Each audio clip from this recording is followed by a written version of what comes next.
Welcome to the Red Dad Podcast, where we'll be exploring the trials and triumphs of being a father, men's mental health, and any other topic that inspires us to be rad. Through a series of interviews, your host, Jace Kelly, will be discussing and discovering the best ways to become a rad dad.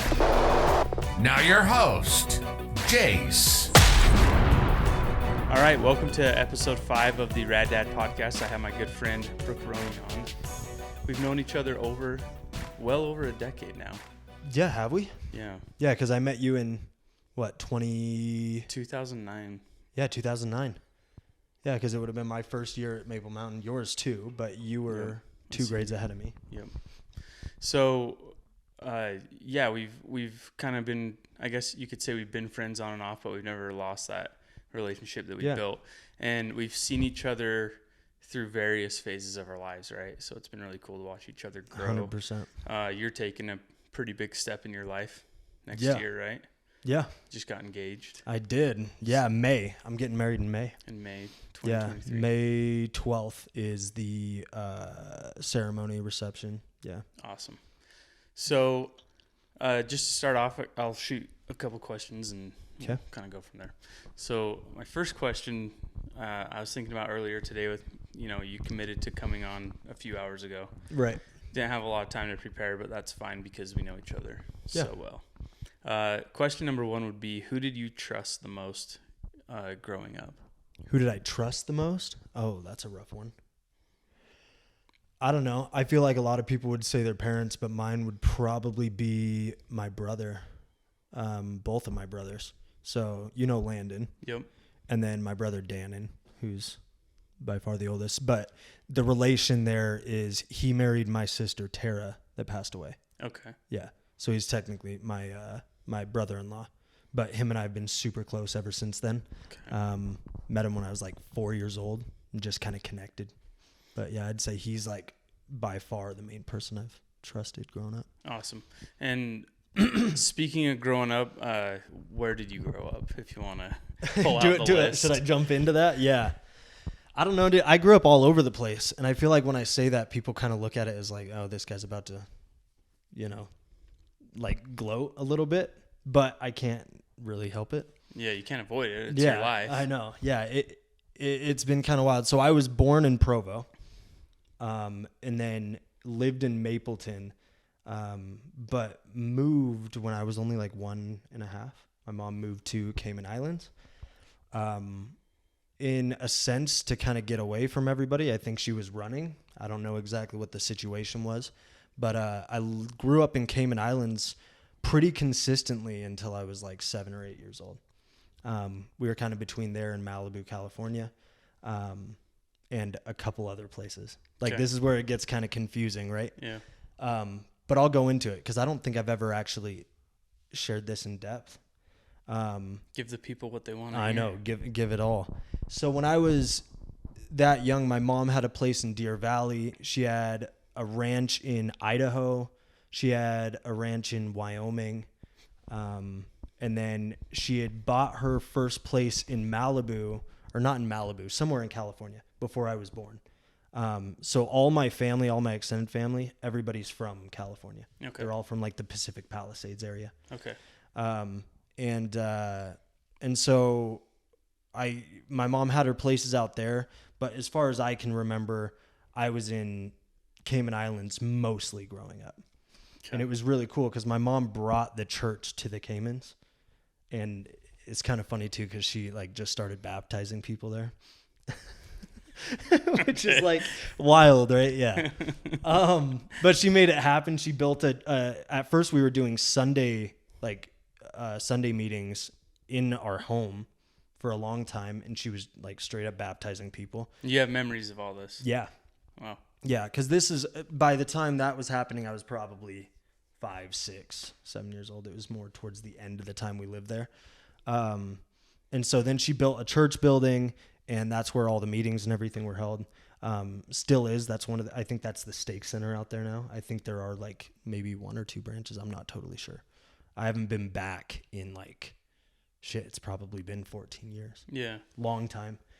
But when we moved out there, my mom bought all of her siblings' houses. And so, and then a couple of my other uncles bought their homes. And so there were like 9-10 homes out there. It kind of became a place where my family would do their family reunions, different events and stuff. Okay. And then, like I said, between there and Malibu, California.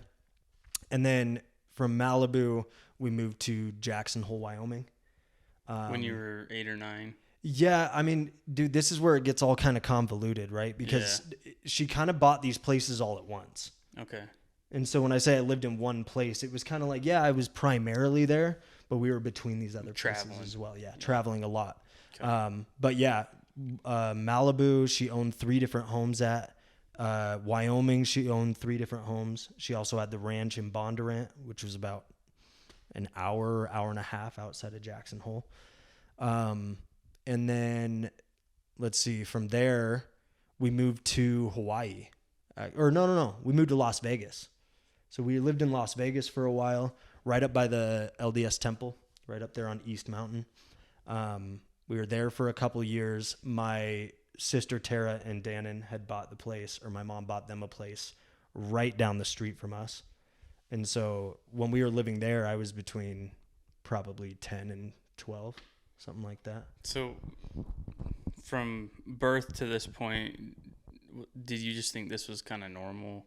Oh, 100%. You didn't have any idea of how... Yeah. This was not a conventional upbringing, right? Yeah. Well, and I mean, I think when you're that young, it seems normal, but I think you come to reality that people don't move around that much pretty quickly. Yeah. Right?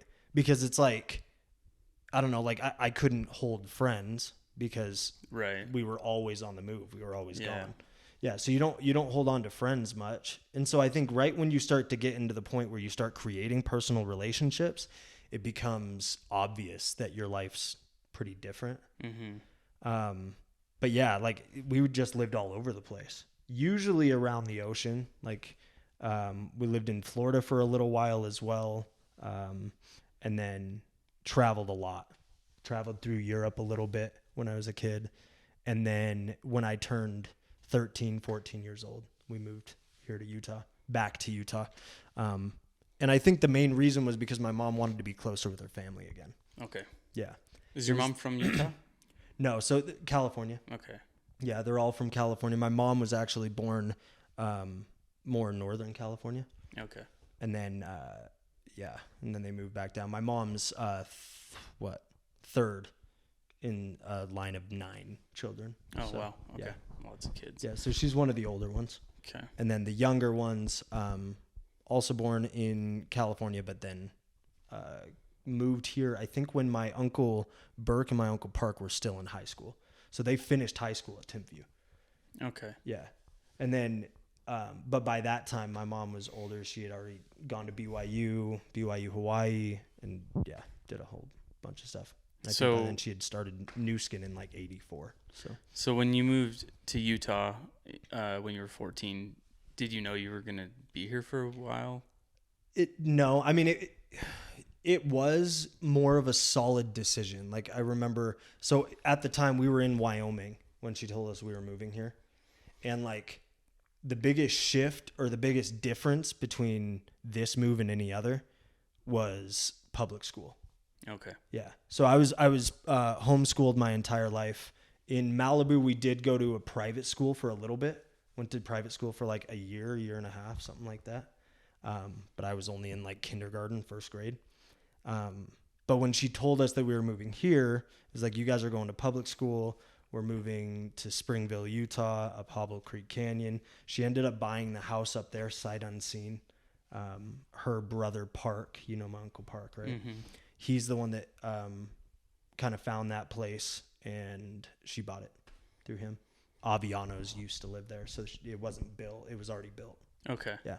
So do you have any memories of like moving to Utah and like going to a friend's house, and like what was that like? What did you notice? What was different from your life? Mean, no, like even growing up, we had a lot of friends that weren't wealthy, you know? Mm-hmm. Like especially in Wyoming, like my mom did a lot on the Native American reservations, right? Okay. The Indian reservations. And so when we were going through there, like I made a lot of friends with the kids in these different tribes. And so my mom would become good friends with their parents. We'd go over to their house here and there. Yeah. Some of my best childhood friends were in Malibu. Conrad Carr was like my best childhood friend.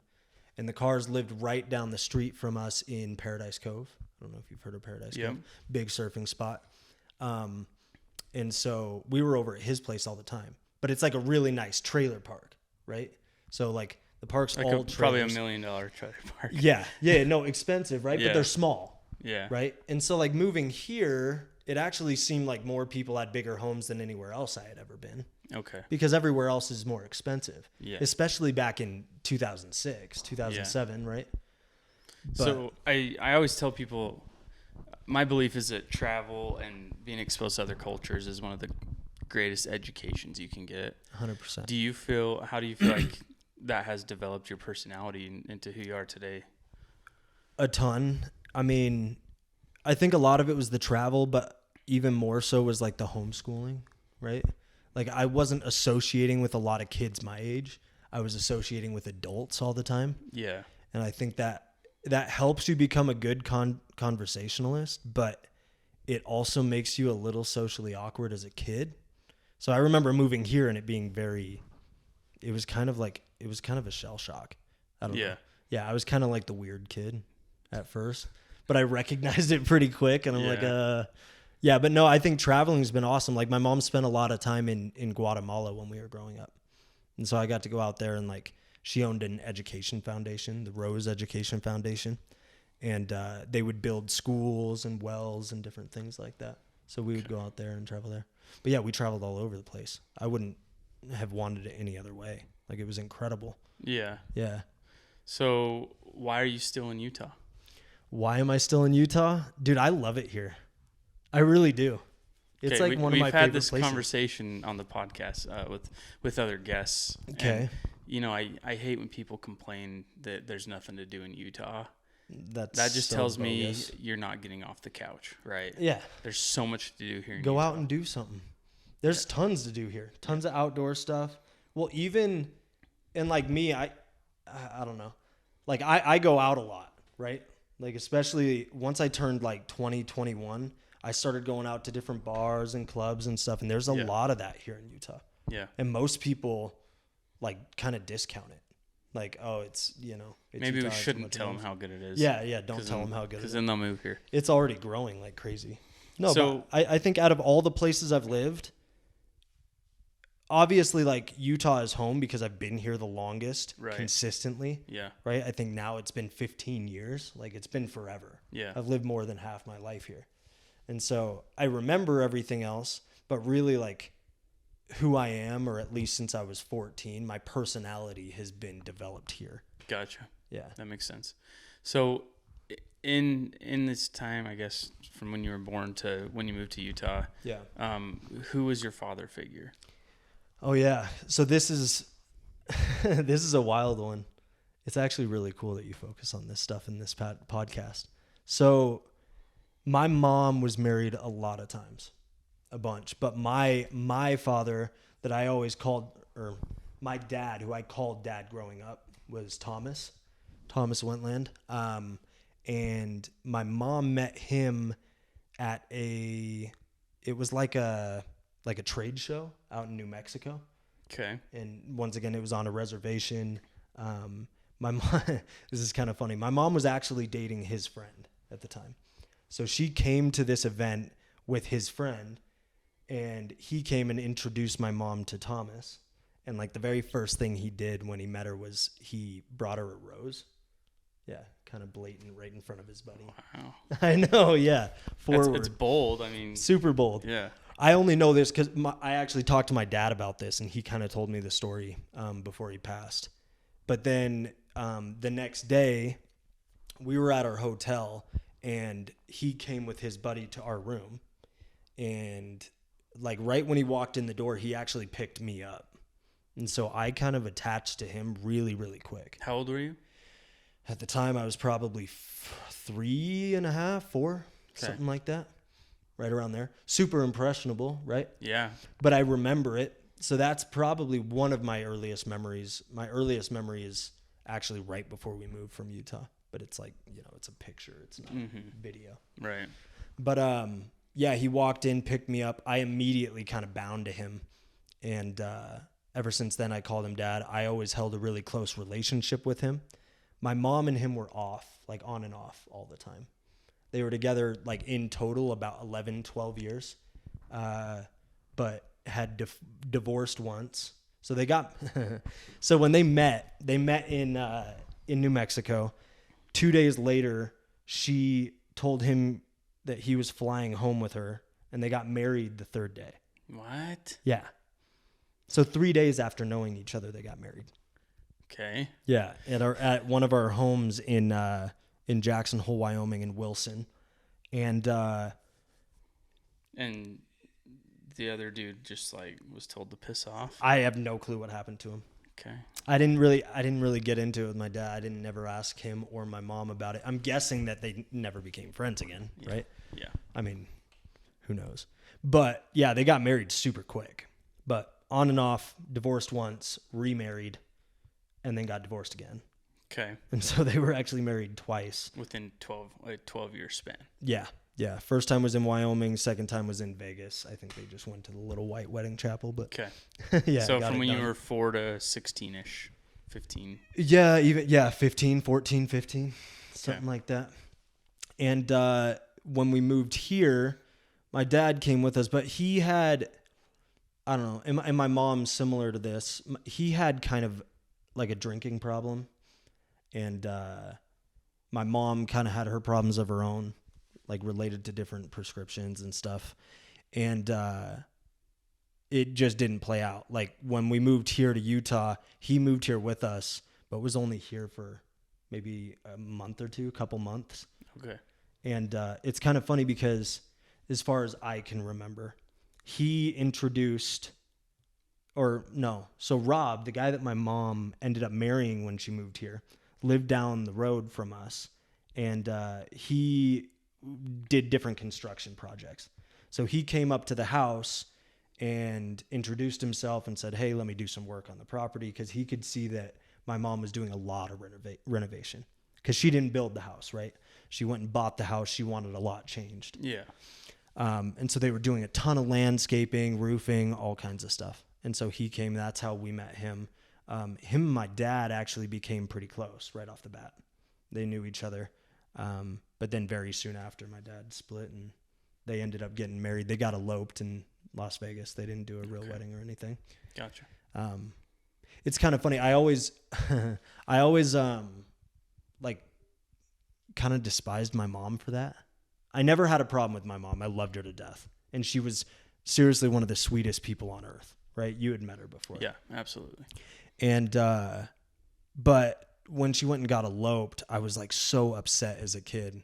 And I remember Rob walked in and he's like, hey, my mom's like, say hi to your new dad, whatever. It's like, it was just a very odd thing. It's such a crazy time in your life too. Yeah. Like you're trying to figure out who you are, right? As a teenager. Yeah, so 100%. That makes sense. And so it was kind of an awkward situation, but I did, whether he wants to believe it or not, or anybody wants to believe it, I actually ended up becoming pretty close with him. I called him dad for a period of time. And, but now that I'm older and I look back at that, I understand why people go and get eloped. Like I kind of get it, especially if you're at that age, you've been married that many times. Like, do you really want to go do a legit wedding again? No, of course not. Yeah. So it makes sense. But you'd think that you would at least pull some, like let's talk to my kids about this. But yeah, that never happened. Gotcha. But yeah, he's who that's the really long answer. That's who I look at as my father growing up, my dad. So with your unique situation with several different men, in your life. Yeah. What's one thing you feel you missed out on and one thing you feel that you gained through your unique experience with fathers? Missed out on, I was going to say like a strong father figure, but that wouldn't be true. Like I said, one of the main people I trusted growing up, other than my mom, of course, was my brother Dannon. And I think that he was actually a very strong father figure in my life. And so was Thomas, right? Because he was around a lot, especially in my like developing years. And so I don't know. I think something I missed out on was maybe creating like a real father-son relationship, because my dad was always kind of a kid, you know, like he only wanted to do fun stuff, and he would reprimand us here and there, but very rarely. My mom was more the one to do that. But I wouldn't have asked for anything else. Like, I think it was an incredible way to grow up. My brother Dannon probably kept me from becoming a really bad kid. Because like, I don't know, I've got a little brother, River. You've met River before, I think, in the past. Like, River's on the fritz. Like, he's doing his thing up in Salt Lake, drugs and all kinds of issues. And for a time there, after I graduated high school, I kind of got into a bunch of bad stuff, stealing, like jumping cars, things like that, like really bad things. And I actually remember thinking back to how my brother Dannon had reprimanded me in the past for certain things, mostly for lying. I kind of had a problem with, like, I was kind of a compulsive liar. My mom was similar to that. And, I remember he whooped my ass once, and I was like, okay, yeah. Like, I stopped lying. Well, for the most part, I stopped lying after that, especially to him. And, so he was a super strong father figure. The plus side to everything, I think, was that I got to deal with a lot of different personalities. And I think kind of what comes with money is you kind of see that people come into your life not so much because they care about you, but more so for what you have, right? For what you mom felt has. that did you notice that at A little age, bit. or? I think I may not have noticed it right off the bat as a kid, but looking back now, it was very obvious. And so maybe subconsciously I had kind of an idea that a lot of these guys were kind of malicious. Yeah. You know, and some of them were very obvious, right? Like, my mom at one point married a guy named Don Dean. Guy's actually paralyzed from the neck down now. I don't know if he's still alive or what, but super bad dude. Kind of lied to my mom, said he was part of the church, kind of got in that way. My mom was just super, super strong in the church, like, was very religious. And so that was kind of his in. Right. He kind of took that as an opportunity to come into the family. And he he said he had his like a son, right? And we were like, oh, it's like our brother or whatever. But he would have these guys come around. He was like, yeah, there's my son. But it was like a guy that was like the same age as him. Very weird situation. Anyways, later, like down the road, they weren't married very long, but we were in Malibu at the time, and he had like concocted some big plan to essentially like run my mom off the side of the road on the PCH on the way to the airport. Wow. And like all this drama, right? To kind of get rid of it and like take advantage of all the money. My uncle Mark actually heard about this and heard that it was going on. So at like 2-3 in the morning, maybe it was, to me, it was that late because they woke me up. Maybe it was 11, 12. I don't know. How old are you at the time? This is right before we did our big Europe trip. And so I was probably 11 or 12, something like that. Okay. So you knew what was going on. I mean, yeah, maybe even older, 13. You were a little smart aleck, Brooke Roney. Yeah, yeah. Okay. I kind of had an idea, yeah. Right? And so he came in and like woke everybody up, and he's like throwing us in cars. Mark, my Uncle Mark. And there's like a guard because this guy had essentially hired a bunch of private security to sit around the house. And so my Uncle Mark just came up. Luckily, the guy at the gate down below was sleeping. So he came up through the door. Yeah. Grabbed all of us, put us in the cars, and drove us to the airport. We get on the plane, and we flew out to Europe. Yeah.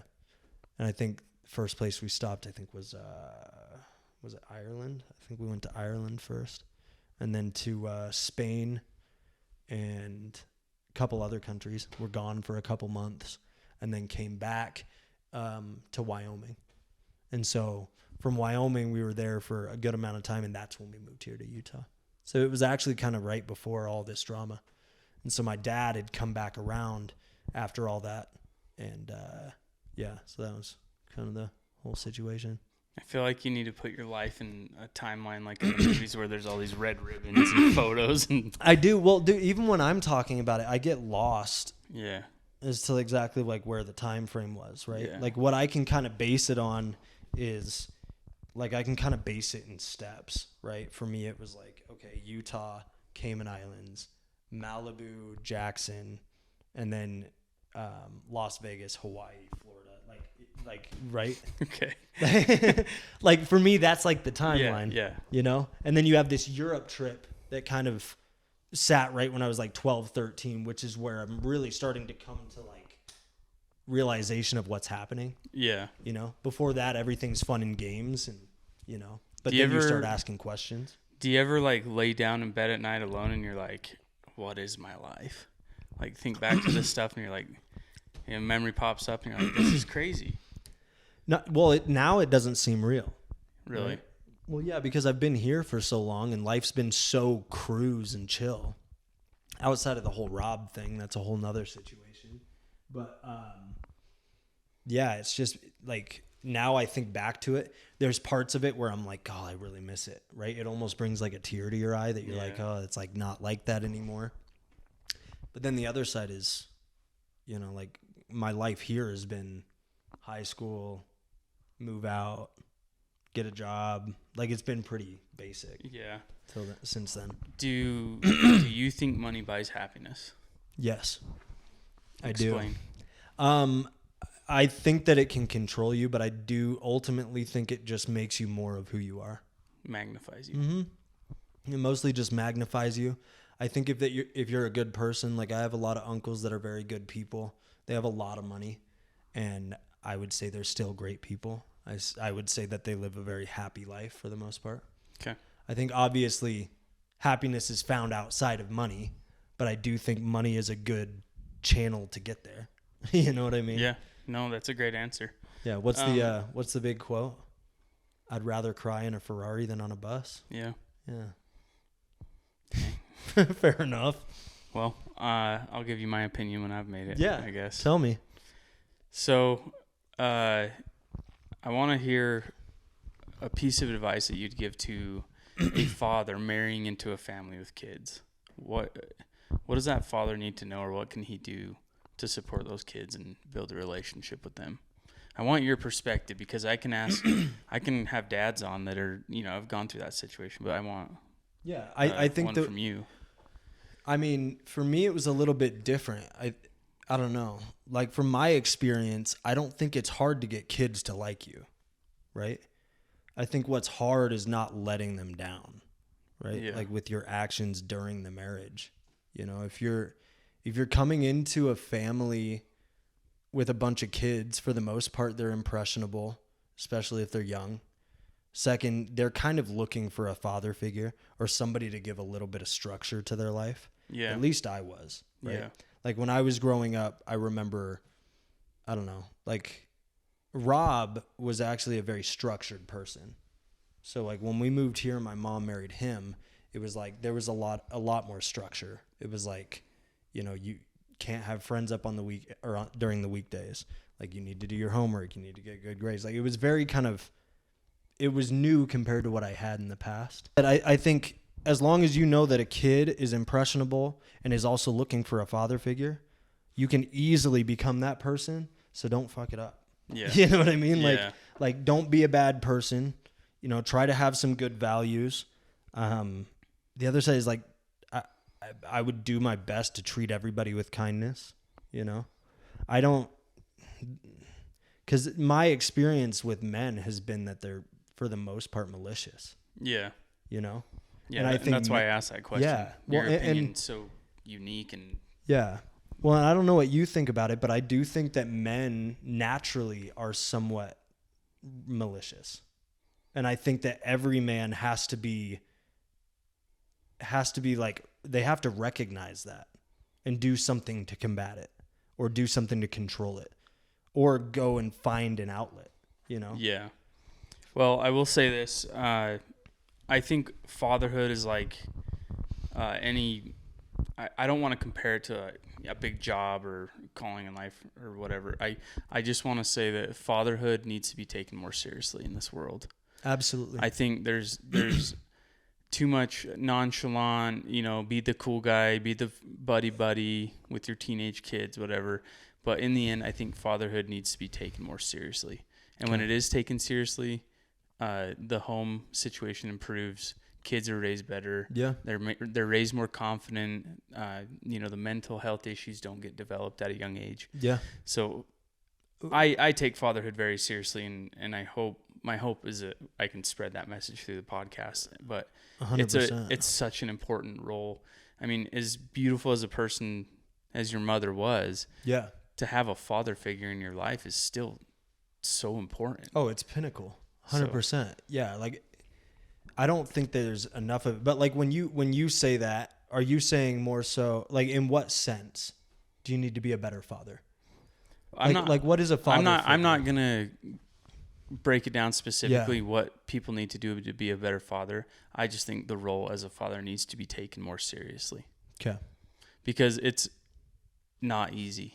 Yeah, I'll bet. It's not easy, and what is easy is sleeping in, missing work, right. Not providing the family or the life that you want to give your kids or that you imagined.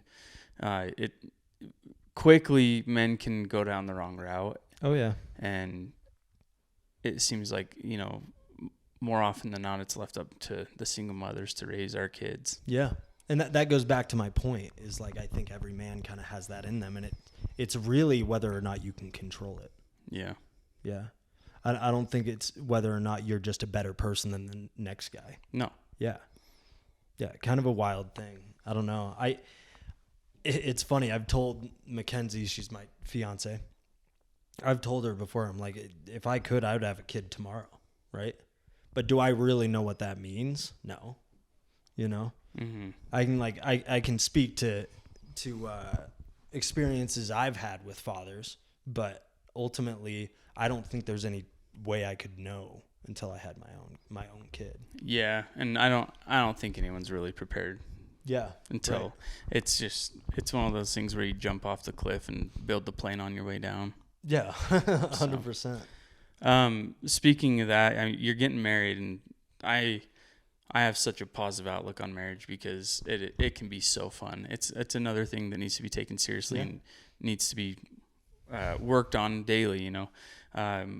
What are you excited for in that companionship and growing a family? Yeah, it's a good question. I mean, for me, it is the family portion of it. Really? Like my biggest driver, whether this is a good or a bad thing, is to build a family and to have kids.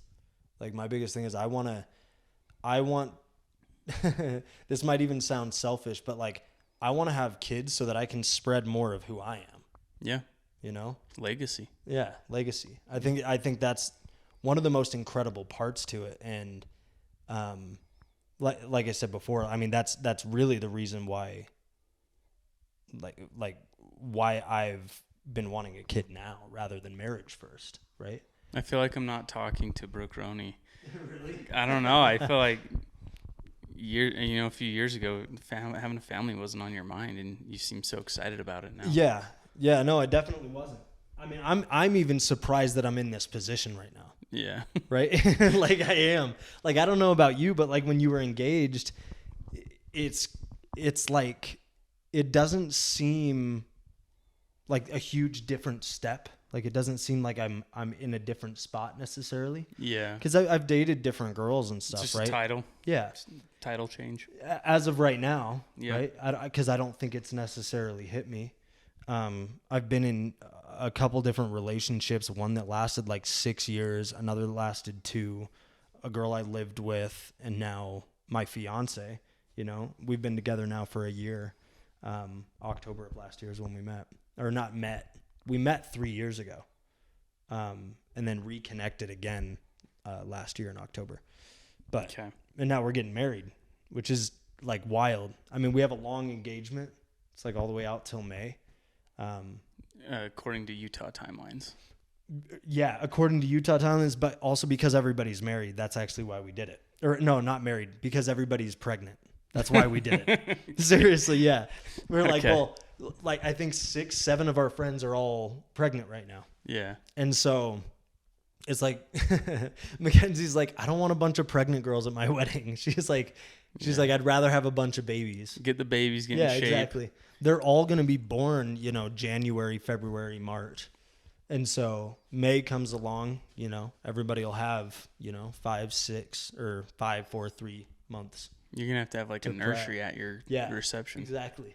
Well, it's funny because I think, let's see, 1, 2, 3, I think 4 of the girls that are in 4, 5 almost, maybe 4 or 5 of the girls that are in Mackenzie's line are all pregnant right now. Wow. Yeah, wild. It's such a different stage of life that we're entering. It really is too. It's like everyone's graduating, going to college or whatever. Then everyone's getting married. Now everyone's having kids. Yeah, everybody's having kids. Well, it's wild because she's young. She's, she just turned 22. And for her, she's coming into kind of my friend group. Yeah. That's, we're all between 28 and 32. Yeah. Older, established. Yeah, kinda. Exactly. And so everybody's having kids. Everybody's been married for years, right? Like how many years have you been married now? Coming up on 9. See, that is wild, right? Mm-hmm. 9 years, like James has been married for what, 6 now? 6 5? or 7. 7? Yeah, because I think they recently had their. No, I'm not sure. Yeah, they've been married for a long time. Even Jess and Jordan have now been married for 2, 3 years. It's like it's just going really, really quick. And for me, I'm 28 years old, and I'm looking at myself like, damn, I'm a little behind. You're not behind. Don't worry. Yeah, but I mean, all you guys have kids. It's wild. One thing I tell everyone is don't worry about other people's timelines. Yeah. Because your timeline is for you. I want to get your thoughts on what you're excited for in fatherhood. Like, just picturing, you a couple years down the road with 1 or 2 kids. Like, what stages of life are you excited for? For me, it was always like when I can play catch with my son. Okay. And I spent a half hour in the yard today playing catch with my son. It's here. That's time's dope. Here. That's awesome. It's crazy. So I want to get So your you thoughts must be on that. loving it. Oh, You're just stoked. Yeah, I'm in heaven. I mean, besides the fact that he's kind of a jerk because he's a toddler. He's kind of mean. He's like super cute. How old is he now? He's 2.5. 2.5, yeah. Dude, that's wild. It's already been that long. Yeah. Yeah, I don't know. I mean, similar to you, but mine's probably even more selfish. I'm not excited to have a baby. You know what I mean? Like, I know what you mean. That's the excited part for your wife. I mean, right? I think Mackenzie, when she's ready to have kids, I think her favorite part's going to be having a little baby, right? And I think the first, I don't know, you tell me, but I think the first year is pretty simple other than changing and them sleeping all day. Yeah. For the most part. Yeah. So for me, it's like as soon as they're 4 years old, okay, now, it's my turn. Yeah, let me take them now. Yeah. No, not that I won't put in effort. I agree with you 100%, and that is exactly my experience. Yeah. So. Exactly. And I would say that's most men, right? It's like I said before, it's like it's for legacy. I'm creating another one of me. I think part of the selfish part of it is like I want to hang out with more of who I am, Yeah. And as soon as you start to see that personality develop, it becomes really, really fun. Yeah. And that's awesome because Guessing. Yeah. No, you're right. You're hitting the nail on the head, and it's great because the world needs more Brooke Roneys. So Darn tootin'. I agree with that statement. So get going. Yeah. Exactly. So you had a pretty cool experience, kind of a new chapter in your life open up this past year in reconnecting with someone. Can you kind of go into that story? Yeah, let's jump into it. It's a long story. So growing up, my mom always told me that my birth father was Ryan Tishner. Ryan passed away when I was 1.5, something like that. We were in Israel. He committed suicide, and so my entire life growing up, she told me that's who my birth father was. And so in a sense, it didn't really matter, right? Yeah. He's not around. Yep. And I I actually thank my mom for that. I don't hold any grudge towards her because of it. Mostly because I think it allowed me to build a better bond with the men that were coming into my life at the time. Yeah. Because you were at peace with who your real father was, I guess. Yeah, exactly. Well, and for me, it's like, real father or not, he's gone. Like, what can I do about it, right? And so she also kind of did it in a sense to like, hey, don't go looking. I'm your mom. Don't worry about it. Once again, I understand. She didn't want to lose me to somebody else, right? Yeah. When I was 17 years old, I was at the Simply Mac store in Orem with my mom. And we walked in there. I was helping her with her phone or something. And this kid was working there. And first thing my mom does is like goes up to him, is like, "Oh my gosh, it's so good to see you, Norris." Like knows his name and everything. And I'm like sitting there. I was like, "This kid's young, you know. Like maybe my mom's friends with his parents. I don't know." But then I just realized too, like I'm walking around the store. She was talking to him, and then I noticed like halfway through our time there, she was kind of in tears talking to him. And I was like weirded out by that. I'm like, this is a young kid. Kid's probably 25 years old. I'm young, right? Yeah. He's probably 24, 25. And I'm, 16, 17 years old. But when we walked out, I had asked her who he was, but partially because I thought he looked familiar or thought he looked similar to me in some way. And so that's when she first told me. She's like, "Oh, well, that's your half brother. Your real birth father's name is Norris Whitmore. He lives in California. You've never met him before. Here's photos of him." She just laid it on you. Yeah. Like, wow. Yeah, straight up. And but see, even then I didn't, it always seemed odd to me that Ryan was my birth father because I had seen photos of him and stuff. I didn't think I really looked a ton like him. And so, but even when she told me that, I was like, it didn't really hit me that hard. She asked if I wanted to meet him. I said, yeah, like eventually if you wanted to set something up, I'd be willing to meet him. And, anyways, time passes. We never met him. I turn, 27 years old. My mom passed away, not last October, but the October before. So it's been 2 years now. And she passed away like 3 days after my birthday on the 20th. Yeah. And once she passed, my Uncle Mark, him and I had talked about this a bunch. This is like the uncle that I'm very, very close with. I'm close with all my uncles. I try to communicate with all of them. But my Uncle Mark, I'm super close with. So I told him this whole story. And he was like, "Oh, okay." So one day he had asked me, he's like, "Would you want to meet your birth father?" And I was like, "Yeah, I'd be willing to meet him if we put a trip together." That's all I heard about it from him. Like he never said another word about it to me. But then one day he called me. He's like, "Hey, we're flying to California. And we're going to go meet Norris." I called him yesterday and told him the whole situation. I can totally see Mark doing this. Yeah. Oh yeah. He totally would. So, he got on the phone with Norris and essentially told him like, "Hey, you have a birth son that you don't know about." He didn't know about. No. So I think he may have had an idea that it could have possibly been me, but I got a story from him later, and I'll tell the story of me meeting him. But I got a story from him later that essentially they had gotten married very quickly, right? Norris was dating one girl, ended up marrying my mom, right? So left her. They went on a cruise for like their honeymoon. And on the cruise, my mom essentially told him like, "Hey, I'm having an affair and I'm not in love with you. I don't want to be with you." This was like a couple months after they had already been together because they did the whole ceremony after they had already been officially married. Okay. Right. Another, like they were older, whatever. My mom had me when she was like 38 years old. And so he's sitting there like, "Okay, so you're sleeping with another guy, whatever." I don't think my mom actually was. It was just a way out. It was just a way out of the relationship. And so they got back. As soon as they got back, he annulled the marriage and went back to California. Ended up reconnecting with the girl that he was dating before. apologized profusely. They ended up getting married. Her name's Tori. She's an incredible person. Love her to death. And so he just expected, okay, well, this kid that she's having now, 9-10 months later, is obviously this guy that she was sleeping with.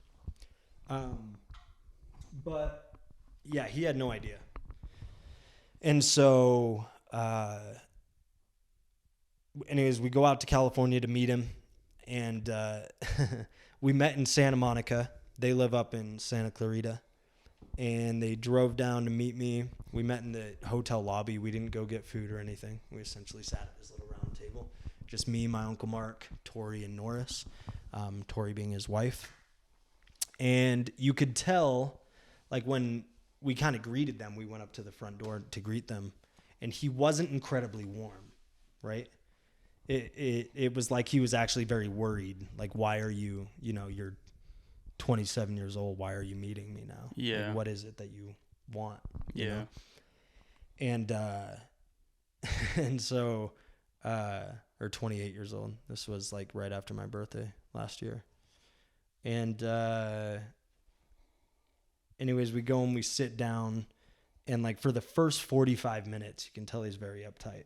A lot of the questions he's asking are that kind of a conversation when you sit down with like your birth father for the first time, meeting him ever, and you're blood related, is odd because none of the conversation you're having is about your life. It's about your personality. It's about like your demeanor and who you are as a person, right? Was he trying to figure out like? Well, he's trying to figure out, who I am. He knows kind of the situation I come from. Yeah. So there's a very good chance that I could be kind of a malicious guy, right? That maybe I'm trying to get in touch with my birth father because of money or something. Okay. This is my opinion. This is what I think he was upset, what he was worried about.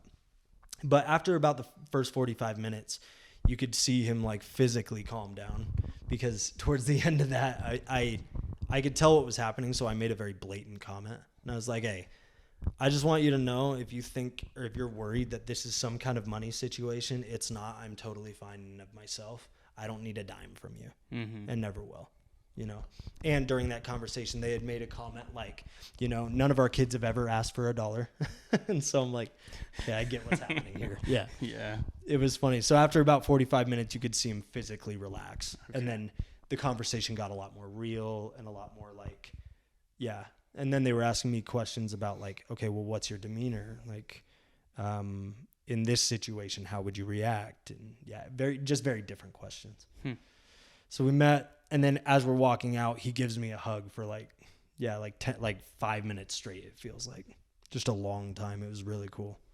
But yeah, it was just drastically different from when he first walked in to when he left. So it was cool. And then, I think a month or two later, he essentially asked me, do you want to meet any of your half siblings? So I have 4 half siblings on that side that I had never met. And each of them had reached out to me, texted me, and just said, hey, like, just kind of like an introducing text. And then we set up a time to go out to California and all spend time together. So we all went out there, stayed at Norris's house, and we were there for 4 or 5 days. And so I just, all the siblings came from wherever they were. My sister Sophia is living in Texas, so she flew down.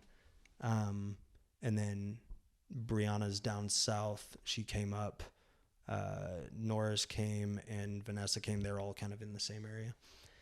And we spent the next 4 days together, just kind of talking and chatting, getting to know each other, and then having conversations with Norris and Tori, and it was cool. How did you feel? Like walking into that situation? Just during those 4 days, like, what feelings did you?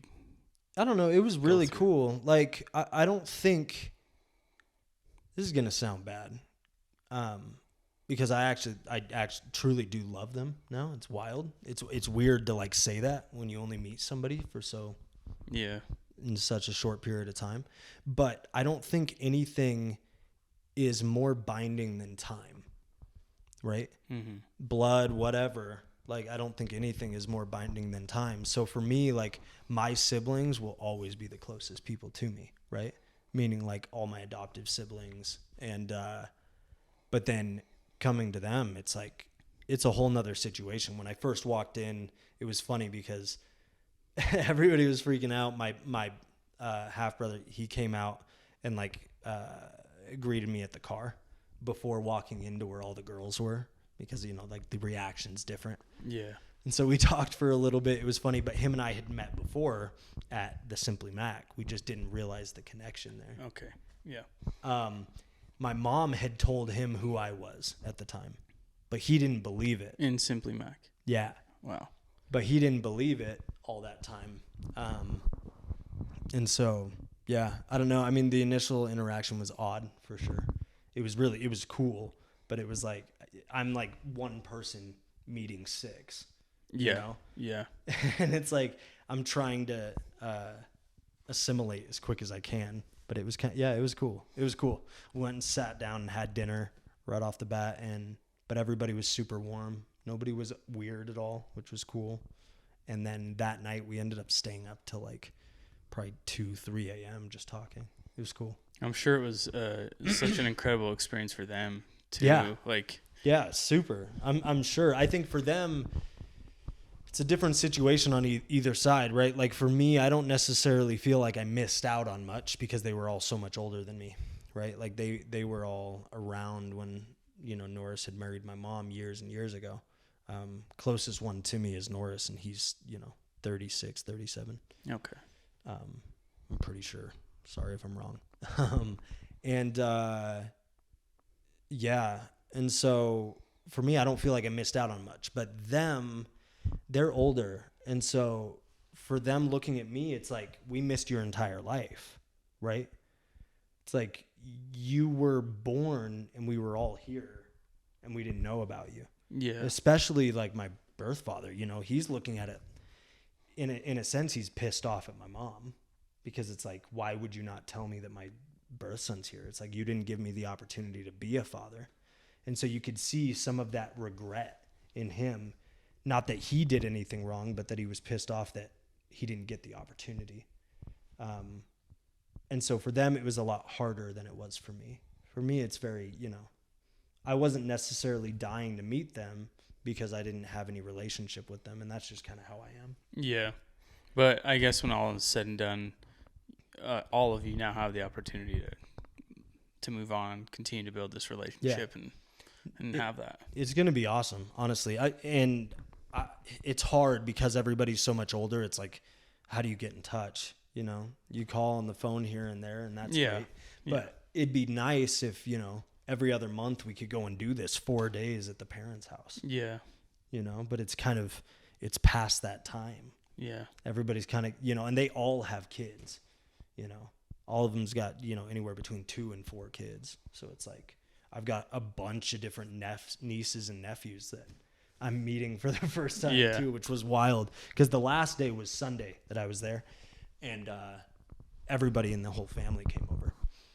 It's kind of like moving, you know, to another school where no one knows who you are. You get to choose who you are. And exactly. kind of build from that, right? Yeah, that's cool. Well, in the first impressions, it's like you're hoping you don't screw it up. Right? Like, it's like, I don't know if I'm acting correctly or not. And I don't know if I'm saying things that are offhanded. Yeah. They're all very LDS, and I come walking in and I've got tattoos and I drink here and there. And that was kind of a weird situation because during the initial interaction, they're asking me questions about that. You know, do you go to church? Are you religious? Like, once again, it's more character questions. Yeah. Huh. Kind of wild. It's very interesting. Yeah. I want to throw a curveball at you. Okay. From the beginning of our relationship, you've done something that very few of my friends do. Okay. And are you nervous? Yeah, a little bit. No, what? it's something very positive, but okay. I want to know why you do this. And that is you hug your guy friends and you tell them that you love them. Mm-hmm. Why? My mom was that way. I don't know. And I mean it, like, for me, a relationship is more than just speaking and saying what's up, right? Like, I can do that with anybody on the side of the street. Yeah. You know, And I'm willing to. Like, I'll talk to anybody. I don't care. But for me, for my friends and people that I care about, it's like, I'm not gonna like come up to you for the first time and give you a handshake. I'm not gonna come up to you for the first time and give you a high five and say, dude, good to see you. Let's go in.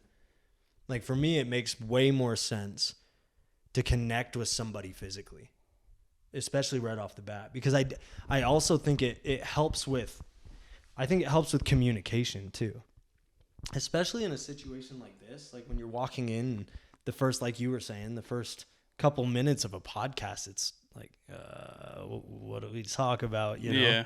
Yeah. I think part of having that very warm relationship and connection with somebody is priceless, especially in a situation like this, you know? And I feel like, I don't know, more people need to be that way, you know? That was my next question. Yeah, they do. More people need to be that way. Because for me, like, I'll say I love you to friends as they're getting off the phone and they just won't say it. But I said, hey, I said I love you. Say it back. And I'll just wait until they do, right? Yeah. But yeah, I think some people take it as like a homophobic thing. I don't know. For me, I don't care. My mom was very much so that way. I've never thought of it that way. But one thought I have about it is you hear people lose friends and they throw the post up and they're like, tell your loved ones that you love them. Mm-hmm. You're not going to have that problem. No. Because you always tell them. Yeah. So yeah. I think that's really cool. And I do agree. I'm not saying you have to do what Brooke does and go tell your bros that you love them, but there just needs to be more openness about how grateful we are for our friendships and our relationships that we have in our lives. So I agree. 100% I agree. I guess that's up to each and every person, but I think there needs to be more of that. So there does. Well, I think it gives you an opportunity to have better relationships. Yeah. 100%. Yeah. You know? And you never know what somebody else is going through. Yeah, that's very true. You know, that just might help or, you know, make their entire day. Who knows? Yeah. You know? And I think it also gives, I want to give people the confidence in me that I'm there even if nobody else is. Yeah. You know? Not that what's funny too is I'm not an emotional person at all. Right? Like honestly, I'm a lot more logical, but for me, like the relationship side of things is, I think maybe I draw a lot of that from my mom. But same as me, I don't feel like my mom was incredibly emotional either, especially with half the stuff she dealt with in her life. I can't imagine she could be. I don't know that an emotional person could deal with that. Yeah, exactly. Right. They're not equipped properly, I guess. I'm happy you recognize that. Shoot, thank you. I appreciate that. Yeah. And I love you. I love you. So just to wrap this podcast up, I guess, do you have any advice for men and how they can gain trust and show trust in their friendships? Yeah, I would just say be honest. I'd say if you're going out and you're telling little white lies all the time, I think that's what breaks relationships down faster than anything, by far. I think little white lies are the worst thing in the world. And if you can just start being more blunt and more real with people and being more upfront, I don't like the idea of like like live your truth or like be more emotional or speak your feelings, like, right? Like I think that's, I'll just say, I think that's soft. Like I don't think that you actually feel that way. I think ultimately you just need to be more open about how you feel. Yeah. Right? Like if I'm standing in front of you and I want to give you a hug, I'm not going to because I'm worried about what you'll think, right? Yeah. I'm going to do it because I want to. Yeah. And I think that that's a very important trait to have. I think the more actions you take because you feel like you need to is a good thing. I don't think it's a bad thing. And that exactly is being true to yourself. Yeah, okay. And right, I guess it's just the verbiage for me. Yeah. Yeah. I love it. But okay. Yeah, just be more honest with people. Be more blunt. Awesome. I love it too. And right? I love the blunt because I am, a fairly blunt person with a little bit of RBF mixed in there. So. Hell yeah. Well, thanks for coming on the podcast. I feel like we'll have you on again, break down this timeline of your childhood so we can make some sense of it. Damn straight. I've been begging to be on here. Shoot. Well, thanks for being on the phone. Yeah. Dude, I love it. Okay, cool. I'll come on whenever. Anytime a guest bails on you, I'm here. Okay, awesome. Thank you.